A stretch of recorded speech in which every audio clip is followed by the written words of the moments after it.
So ఫైనల్గా అయితే హైదరాబాద్ అయితే వచ్చేసామన్నమాట. సో నాకు బాగా ఆశ్చర్యం కలిగించిన విషయం ఏంటంటే ఆ, ఇది వచ్చేసి Cherlapalli railway station back side అనమాట. 10th ప్లాట్ఫామ్ సైడ్ ఎక్సలెంట్గా డిజైన్ చేశారనమాట. అసలు ఆ ఎంట్రన్స్ కానీ ఎలివేషన్ కానీ సూపర్బ్ ఉంది. అంటే నాకు ఆటోలోంచి వీడియో తీయడానికి సరిగ్గా కుదరలేదనమాట. టు ద అదర్ ఎండ్ నేను కూర్చున్నాను కాబట్టి నాకు కుదరలేదు. బట్ చాలా బాగుందనమాట. అంటే నేను ఫస్ట్ టైం చూస్తున్నా కాబట్టి నాకు అలా కొంచెం సర్ప్రైజింగ్గా అనిపించింది. ఎప్పుడు వెళ్ళినా కానీ ప్లాట్ఫామ్ 1 సైడ్ వెళ్తాము కాబట్టి అటు సైడ్ అంతా కూడా క్లమ్జీగా ఉంటుంది, ఇరుకిరుకు రోడ్డు, చాలా చిరాగ్గా ఉండేదన్నమాట. ఇంత చిన్న రైల్వే స్టేషన్ ఏంటా అనుకునేదాన్ని. ఇవాళ 10th ప్లాట్ఫామ్ సైడ్ వచ్చేసరికి సూపర్బ్ అనిపించింది. బస్సెస్ ఉన్నాయి, ఆటో బే కానీ బస్ బే కానీ ట్యాక్సీ ప్రీపెయిడ్ అవన్నీ కూడా ఇటు సైడే ఉన్నాయన్నమాట. 10th ప్లాట్ఫామ్ సైడ్ ఇన్కేస్ ఎవరికైనా యూస్ఫుల్ అవుతుంది అనేసి ఈ ఇన్ఫర్మేషన్ అయితే ఇచ్చానమాట. చాలా బాగుంది. రోడ్స్ అన్నీ కూడా చాలా వైడ్గా ఉన్నాయన్నమాట. ఆర్చ్ కానీ అన్నీ సూపర్బ్ ఉన్నాయి. సో దగ్గర అని కూడా తెలిసిందనమాట. అంటే ప్లాట్ఫామ్ 1 సైడ్ వెళ్ళేటప్పుడు నాకు కొంచెం దూరం అనిపించింది, కానీ ప్లాట్ఫామ్ 10 సైడ్ వచ్చినప్పుడు మాత్రం మా ఇంటికి కూడా కొంచెం దగ్గర అనిపించింది. ఒక 10 minutes ఎర్లీగానే వచ్చేసామన్నమాట. ట్రాఫిక్ అది ఎక్కువగానే ఉందనుకోండి. సో నెక్స్ట్ ఇంకా ఇంటికి వచ్చేసరికి 9:15 అయిందనమాట. అమ్మయ్య అని ప్రాణం లేచొచ్చింది. మా హస్బెండ్ ఇల్లు అది కూడా నీట్గానే పెట్టుకున్నారనమాట. బికాజ్ ఎందుకంటే పిల్లలు లేరు కదా, పిల్లలు ఉంటే ఇల్లు అంతా చిందరవందర అవుతుంది. పిల్లలు లేనప్పుడు ఇల్లు పెద్ద అల్లరి చేసేది, పెట్టిన వస్తువులన్నీ పెట్టిన దగ్గరే ఉంటాయి కాబట్టి తీసేవాళ్ళు ఎవరు ఉండరు కాబట్టి అలా నీట్గా ఉందన్నమాట. సో బట్ ఏంటంటే పిల్లలు మాత్రం వాళ్ళ డాడీని చాలా మిస్ అయ్యారనమాట. ఈ 10 daysలో అసలు రాగానే ఎత్తుకో అని చెప్పి. Of course he also miss them. Because ఎందుకంటే ఉన్నది మేము నలుగురమే ఉంటాం కదా, పొద్దున్న లేస్తే ఆ పిల్లలతోనే మాకు ఎక్కువ ఇది అవుతుంది కాబట్టి ఆబ్వియస్లీ మిస్ అవుతాం అనుకోండి. And for the first time అనమాట 10 days మా హస్బెండ్ లేకుండా పిల్లలిద్దరిని పట్టుకుని నేను అలా మమ్మీ వాళ్ళ ఇంటికి వెళ్ళడము. పెళ్ళైన ఇన్ని ఇయర్స్లో కూడా పిల్లలు పుట్టిన తర్వాత కూడా ఇదే ఫస్ట్ టైం అనమాట. నేను అన్ని డేస్ ఇట్లా ఇల్లు విడిచిపెట్టేసి అంటే అలా అని కాదు, ఇక్కడ నుంచి మమ్మీ దగ్గరికి వెళ్ళి అన్ని డేస్ ఉండడం అనమాట. ఐ ఆల్సో ఫెల్ వెరీ రిలాక్స్డ్గా అనిపించింది అనమాట. ఎందుకంటే ఎప్పుడు ఇంట్లో ఉండి ఈ పని ఆ పని అవన్నీ కొంచెం పిల్లల్ని స్కూల్కి పంపించడం ఇవన్నీ ఉంటాయి కాబట్టి కొంచెం ఆ స్ట్రెస్ టెన్షన్స్ అనేవి కామన్ అనుకోండి, అందరికీ ఉండేవే. బట్ వాటన్నిటి నుంచి ప్రశాంతంగా ఒక 10 days అయితే ఉండిపోయాను అనమాట. అండ్ ఈ 10 days మమ్మీ దగ్గర ఉన్న 10 days కూడా నేను ఒక్కరోజు కూడా వంట చేయలేదండి. అసలు మళ్ళీ తిరిగి ఇంటికి వచ్చిన తర్వాత వంట చేయాలంటే ఎంత బాధ అనిపించిందంటే, బికాజ్ ఎందుకంటే బాడీకి అలవాటు అయిపోయింది. మమ్మీ వండి పెడితే టైంకి తినాలి పడుకోవాలి రిలాక్స్ అవ్వాలి అనే అనుకున్నాను కదా. సో మమ్మీ వాళ్ళ ఇంట్లో కూడా అస్సలు ఏ పని చేయలేదన్నమాట. ఇక్కడ పుల్ల తీసి అక్కడ పెట్టిన పాపను కూడా పోలేదు. మమ్మీ ఆఫీస్కి వెళ్తారు కాబట్టి జస్ట్ ఏమన్నా మేము తిన్న ప్లేటు గ్లాసు అవి ఉంటే అవి క్లీన్ చేశాను అంతే తప్ప 2-3 ప్లేట్లు అంతకు మించి ఎక్కువగా అసలు ఏమీ చేయలేదన్నమాట నేను. సో కాబట్టి ఇంకా ఇంటికి వచ్చిన తర్వాత మన పని మనమే చేసుకోవాలి, తప్పదు కదా. అందుకని ఇంకా మెల్లగా ఫస్ట్ ఏంటంటే ఇంటికి వచ్చిన తర్వాత బ్రేక్ఫాస్ట్ బయట నుంచి తెచ్చేశారు మా హస్బెండ్. ఇంకా లేట్ అయిపోయింది, ఇవన్నీ పెట్టుకుంటే నీకు వంట ఇవన్నీ అవ్వవు, కొంచెం తిన్న తర్వాత రెస్ట్ తీసుకో అని చెప్పేసి బ్రేక్ఫాస్ట్ బయట నుంచి తెచ్చేశారు. సో బ్రేక్ఫాస్ట్ తినేసిన తర్వాత 1 hour పవర్ నాప్ అని చెప్పి పడుకుండిపోయాను అనమాట. పడుకుని లేచి ఫ్రెష్ అయిన తర్వాత ఇంకా వంట పని అది స్టార్ట్ చేసుకున్నాను. సో వంట ఏం చేశాను అంటే డ్రమ్ స్టిక్స్ తీసుకొచ్చారు, లేతగా ఉన్నాయి, ఫ్రెష్గా ఉన్నాయి. ఇప్పుడు సమ్మర్ కదా, జస్ట్ ఒక హాఫ్ డే బయట వదిలేసినా కూడా అవి వడిలిపోయినట్టు అయిపోతున్నాయి అనమాట. అందుకని ఫస్ట్ ఇంకా ఇవి వండేద్దాము, మిగిలినవి ఎట్లయినా ఉంటాయిలే అనేసి ఇంకా డ్రమ్ స్టిక్ కర్రీ అయితే చేసేసాను అనమాట. అండ్ ఇంకా ఫస్ట్ చేసిన పని ఏంటంటే పడుకోవడానికి ముందు కూడా వాషింగ్ మిషన్లో మా హస్బెండ్ బట్టలన్నీ వేసేసారు అనమాట. కొంచెము ఎక్కువగానే కుప్ప కింద పోగొట్టుకున్నారు. బికాజ్ ఉన్నాయన్నీ వేసేసుకున్న తర్వాత వాష్ చేసుకుందాంలే అని పక్కకు పెట్టేసుకున్నారనమాట. సో అవన్నీ ఇంకా ఫస్ట్ వాషింగ్ మిషన్లో అవి వేసేస్తే తర్వాత మన పని ఎంతన్నా చేసుకోవచ్చు అవి అయ్యే లోపల అని చెప్పి అవి వేసేసి పడుకుని లేచేసరికి ఆ బట్టలు కూడా అయిపోయినాయి అనమాట. సో ఇంకా కూర అది అంతా కూడా పొయ్యి మీద వేసేసి అప్పుడు బట్టలు ఆరేసుకుని ఇంట్లో వర్క్స్ అవన్నీ స్టార్ట్ చేశాను అనమాట. అయితే ఈ వీడియోలోనే నేను ఏమేమి తెచ్చుకున్నాను మమ్మీ వాళ్ళ ఇంటి దగ్గర నుంచి అనేది కూడా చూపిస్తాను మీకు. లాస్ట్లో అని కాదులేండి, ఈ కొంచెం ఇవన్నీ ఈ వీడియో అంతా అయిపోయిన తర్వాత అది కూడా బిట్ యాడ్ చేశాను అనమాట ఇందులోనే. అండ్ ఇంకేంటి, అక్కడికి వెళ్ళిన తర్వాత వీడియోస్ ఎందుకు చేయలేదు అని మీరు అనుకోవచ్చు. అక్కడికి వెళ్ళిన తర్వాత నేను చాలా రెస్ట్ మోడ్లో ఉండిపోయాను కాదు, రెస్ట్ మోడ్లో కావాలనే ఉన్నాను. బికాజ్ ఎప్పుడు ఆ ఫోన్ పట్టుకుని వీడియోస్, స్క్రీన్ టైమింగ్, ఎడిటింగ్ ఇవే అయిపోతుందన్నమాట నాకు. అందుకని అసలు వీడియోస్ ఏమీ తీసుకోలేదు. అండ్ బయటికి కూడా పెద్దగా వెళ్ళలేదు. బికాజ్ ఎండ అయితే భయంకరమైన ఎండలు అనమాట. అక్కడ మార్నింగ్ 10-10:30 అయ్యేసరికి ట్యాంక్లో నుంచి హాట్ వాటర్ వచ్చేవి. గీజర్లో ఎక్కువసేపు నీళ్ళు కాగితే ఎలా వస్తాయో అలా వచ్చేవన్నమాట వాటరు. కాబట్టి అందుకని భయం వేసి పిల్లల ఎండకి కొంచెం కూడా తట్టుకోలేరనమాట. అందుకని ఇంకా ఇంట్లోనే ఉండిపోయాము. సో ఇంట్లోనే టీవీ ఉంది, వైఫై ఉంది, అన్నీ ఉన్నాయి కాబట్టి అక్కడే ఉండి టీవీ చూసుకునే వాళ్ళం అనమాట, ఏసీ ఆన్ చేసుకుని అంతే. అసలు అట్లీస్ట్ వాటర్ తాగడానికి కూడా పిల్లలు బయటకు వచ్చేవాళ్ళు కాదు ఆ రూమ్లో నుంచి. అన్నీ వాళ్ళకి మంచం దగ్గరికి అందించాల్సి వచ్చిందనమాట. అంత భయంకరమైన ఎండ ఉంది. ఈవినింగ్ టైంలో వెళ్దాము అంటే కనుక డాడీ ఆయన వర్క్ మీద ఆయన వెళ్ళిపోతారు. నైట్ ఎప్పుడో వచ్చేవాళ్ళు అనమాట పాపము. ఆ టైంలో ఆయన ఇబ్బంది పెట్టలేము. అండ్ మమ్మీ కూడా వర్కింగే కాబట్టి మార్నింగ్ వెళ్తారు, మళ్ళీ ఈవినింగ్ 6:30కి అట్లా వస్తుంది మమ్మీ కూడా. సో వాళ్ళ వర్క్స్, వాళ్ళ బిజీ లైఫ్ వాళ్ళకు ఉంది కాబట్టి మాకు వండి పెట్టడం అనేది ఇంకొక ఇది కాబట్టి అందుకని ఇంకా అసలు బయటికి వెళ్ళడానికే ఇంట్రెస్ట్ చూపించలే. ఫస్ట్ మెయిన్ రీజన్ అయితే ఎండ వేడికి తట్టుకోలేక వెళ్ళలేకపోయామండి. అలా అని చెప్పి అసలు వెళ్ళలేదా అని మాత్రం అనుకోకండి. మమ్మీ కొన్ని శారీస్ తీసుకున్నాను అంటే అవి నచ్చి అక్కడ షాప్లోకి వెళ్ళి అక్కడ కొన్ని శారీస్ చూద్దాము అనేసి వెళ్ళాను అనమాట. అండ్ అక్కడికి వెళ్ళి అది మా పెద్దమ్మ వాళ్ళ ఊరు నిడదవోలు వెళ్ళాము. అక్కడ కొంచెము చూసుకుని అందరినీ పలకరించి వచ్చానమాట. అయితే అక్కడ ఎందుకు వీడియోస్ తీయలేదు అని మీరు అనుకోవచ్చు. నాకు కంఫర్ట్ ఉందని చెప్పి అందరికీ ఉండాలని లేదు కదా, సో అందుకని చేయలేదన్నమాట. ఊరి నుంచి వచ్చిన లగేజ్ అంతా అన్ప్యాక్ చేసుకోవాలి కదా. సో బట్టలు అయితే ఇప్పుడు కాదు, అది వేరే వీడియో చేస్తా. బికాజ్ అందులో కొంచెం నేను చెప్పాల్సినవి అవన్నీ ఉన్నాయన్నమాట. Just little bit of shopping చేశాను. I was happy with that, అందుకోసం అనమాట. సో అది తర్వాత చూపిస్తాను. సో నెక్స్ట్ ఏంటంటే తెచ్చుకున్న సామాన్లు ఉంటాయి కదా, ఫస్ట్ అవి చూపిస్తాను అనమాట మీకు. రైట్, కుంజా సిమ్ అనుకుంటూ ఓపెన్ చేస్తే ఎక్కువ నిధి నిక్షేపాలే ఉంటాయన్నమాట. Our puppy. అండ్ సో ఈ పప్పీ మా పెద్దమ్మ చెర్రీ పుట్టినప్పుడు ఇచ్చిందనమాట చెర్రీకి. But I don't know why ఇది చెర్రీకి కాదు, కిట్టుకి కూడా ఆల్ టైమ్ ఫేవరెట్ అనమాట. ఎప్పుడైనా ఊరు వెళ్తున్నాము అంటే లైక్ మార్నింగ్ వెళ్ళి ఈవినింగ్ వచ్చేస్తున్నామని కాదు, ఒక 2-3 డేస్ ఉండడానికి వెళ్తున్నాము అంటే కనుక ఈ పప్పీ కూడా మాతో పాటే ట్రావెల్ చేస్తాను అనమాట. This doll I don't know, this will be so రియలిస్టిక్గా ఉంటుంది అనమాట. ఇది చూడ్డానికి కూడా సడన్గా చూస్తే నిజం పప్పీ ఏమో అనుకుంటారనమాట, అలా ఉంటుంది.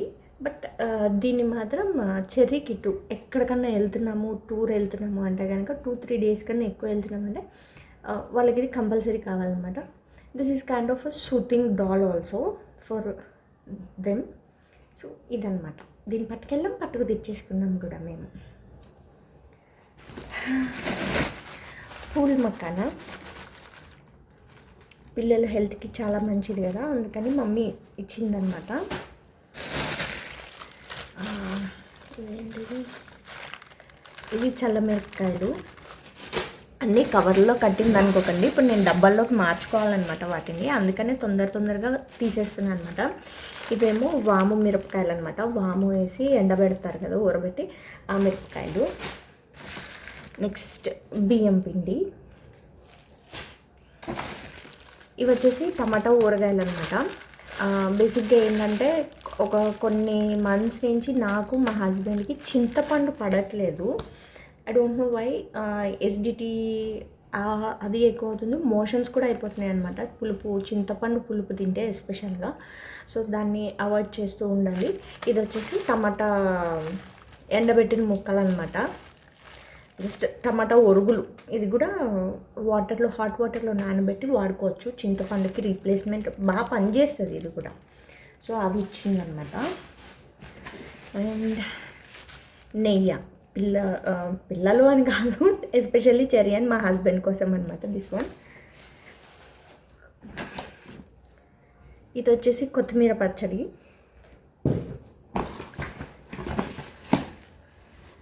ఇది మా నాన్నమ్మ పంపించిందనమాట పిల్లలకి పాలల్లో కలపమని చెప్పి. బాదం పౌడర్ ఉంటుంది కదా, బాదం మిల్క్ చేసుకునేది, అదనమాట. ఆ పౌడరు నాన్నమ్మ పంపించింది.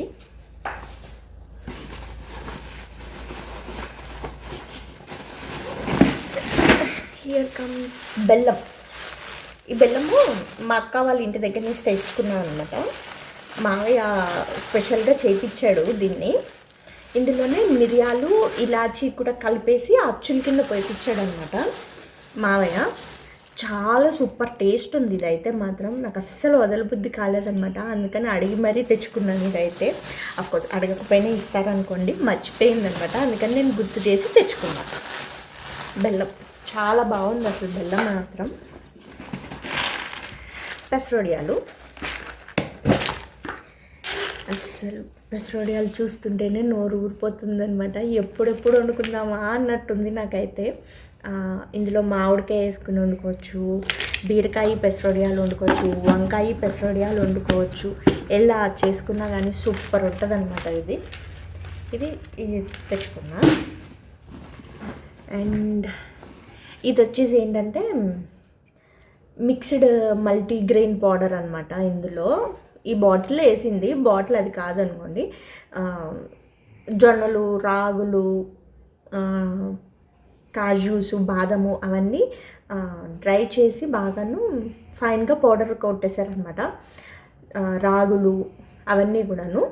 సో ఇదేంటంటే జస్ట్ మనం రాగి జావ ఎలా చేసుకుంటామో అలా చేసుకొని తాగేయచ్చు, లేదా పాలల్లో యాడ్ చేసుకుని అయినా తాగొచ్చు అనమాట. Protein powder, just like protein powder అనుకోండి ఇది, with full of benefits. Next ఇది వచ్చేసి శనగపిండి. ఇవి వచ్చేసి మొన్న దేవీ నవరాత్రుల్లో అమ్మవారికి పూజ చేసిన పసుపు, కుంకుమ అనమాట. సో మోస్ట్ ప్రీషియస్గా కూడా తెచ్చుకున్నాను దీన్ని అయితే నేను, అమ్మవారికి పూజ చేసినవి కదా. సో అది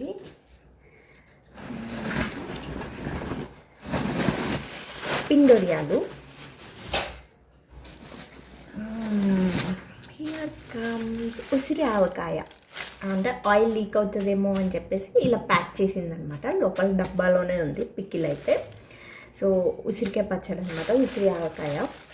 దీన్ని రేపు తీస్తా, రేపు ఓపెన్ చేసి చెప్తా టేస్ట్ అని. ఆల్రెడీ తినేసాం మేము. పచ్చడి మేకింగ్ వీడియో కూడా పెడతాను, ఎడిటింగ్లో ఉందన్నమాట. మీకు తెలిసిందే కదా మన ఎడిటింగ్ ప్రతాపం గురించి, స్లోగా చేస్తాం అది. ఇది వచ్చేసి కోకోనట్ ఆయిల్. కోకోనట్ ఆయిల్ మాత్రం నేను కంపల్సరీ మమ్మీ వాళ్ళ దగ్గర నుంచే తెచ్చుకుంటాను, రెగ్యులర్గా నానమ్మ పంపిస్తుంది. ఈసారి మాత్రం మా పెద్ద మేనత్త పంపించింది అనమాట, అది తెచ్చేసుకున్నాను నేను. నెక్స్ట్ ఏంటంటే స్లేట్ అక్కడ ఉండిపోయింది. చెర్రీకి అక్కడ జ్ఞాన సరస్వతి దేవి టెంపుల్లో అక్షరాభ్యాసం చేయించాము. చెర్రీకి కాదు, సారీ, కిట్టుకి అనమాట.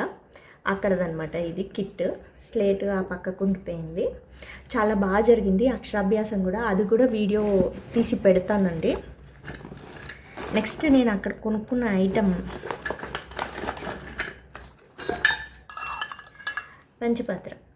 అంటే యూజువల్గా రాగిది వాడతాం కదా, రాగిది కాకుండా ఇత్తడిది తెచ్చుకున్నాను అనమాట, బ్రాస్ది. ఉత్తడిని కూడా ఇత్తడిదే, ఇది కూడా ఇత్తడిదే అనమాట.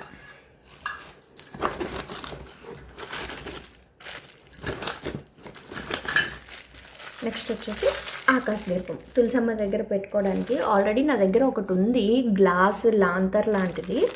అదేంటంటే పైన దానికి ఉన్న క్యాప్ని కిట్టు విరక్కొట్టేసాడు అనమాట, అది కూడా బ్రాస్దే.